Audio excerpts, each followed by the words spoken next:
settlement day. Okay, cool. So your mortgage lender, they're going, so at that point, appraisal's done, inspections are done. Really, there's a waiting period. I mean, there's usually like a week or two where you won't hear from anyone. Mortgage is working on everything. Title is already done.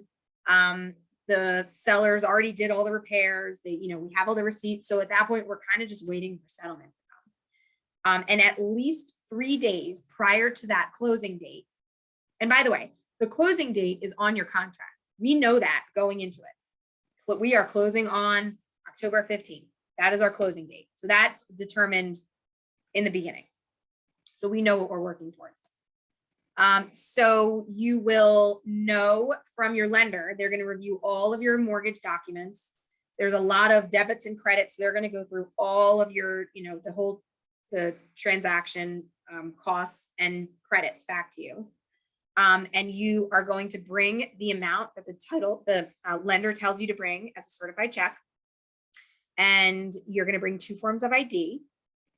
Honestly, it's just your license, and you can use like an insurance card, or you can even use a credit card, but I'd not prefer that because then they're going to have a copy of your credit card. But you don't really need like a passport or anything like that, nothing like the DMV.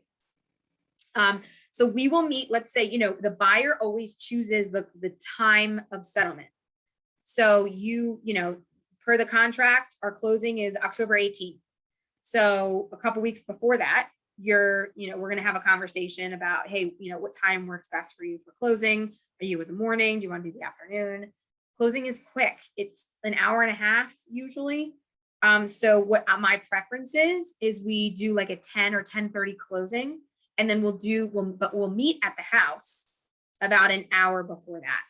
So between 9 and 9:30, we'll meet at the house and do our pre-settlement walkthrough. And the purpose of that is to make sure it's in acceptable condition.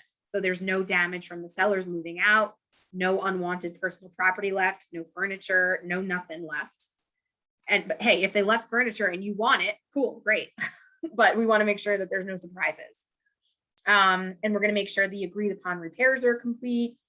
If any, we're going to turn on the air, turn on the heat, turn on the hot water, making sure everything's good, there's no leaks, no surprises.